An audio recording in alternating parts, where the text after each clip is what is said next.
السلام عليكم واهلا وسهلا فيكم حبايبي، وين ما كنتوا عم بتتابعونا في قناة المطبخ الشعبي. بتمنى يا رب تكونوا في الف خير. وصفتنا لليوم وصفات سهلة وسريعة، صدور الدجاج بالبندورة. بتمنى هالوصفة تعجبكم، ويا ريت قبل لا نبلش لايك للفيديو واشتراك في القناة وتفعيل جرس التنبيهات لحتى يوصلكم كل جديد من القناة. ويلا مع بعض لنشوف خطوات العمل. بالبداية عندي قلاية ضفت فيها زيت زيتون.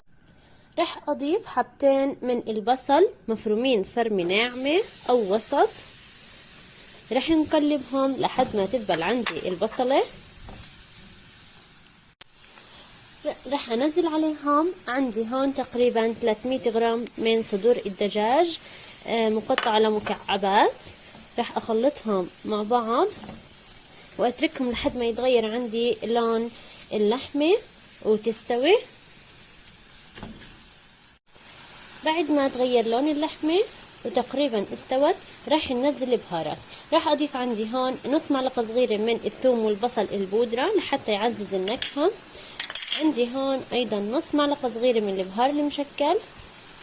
رح احتاج لنص معلقة صغيرة من بهار اللحمة، وايضا نص معلقة صغيرة من الفلفل الاسود. ايضا عندي هون ملح حسب الرغبة. رح نقلب كل هاي البهارات مع اللحمة. هيك عندي تمام. رح انزل عليهم 4 حبات كبار من البندورة المستوية، طبعا مفرومة فرمة ناعمة.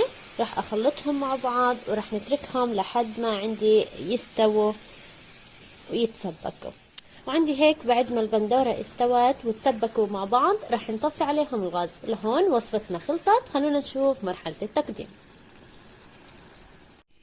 وهيك حبايب قلبي فيديو اليوم صار جاهز. بتمنى يكون هالفيديو عجبكم. اذا عجبكم الفيديو لا تنسونا من اللايك والاشتراك في القناة وتفعيل جرس التنبيهات لحتى يوصلكم كل جديد من القناة. دمتم بخير وشكرا لكم لحسن المتابعة.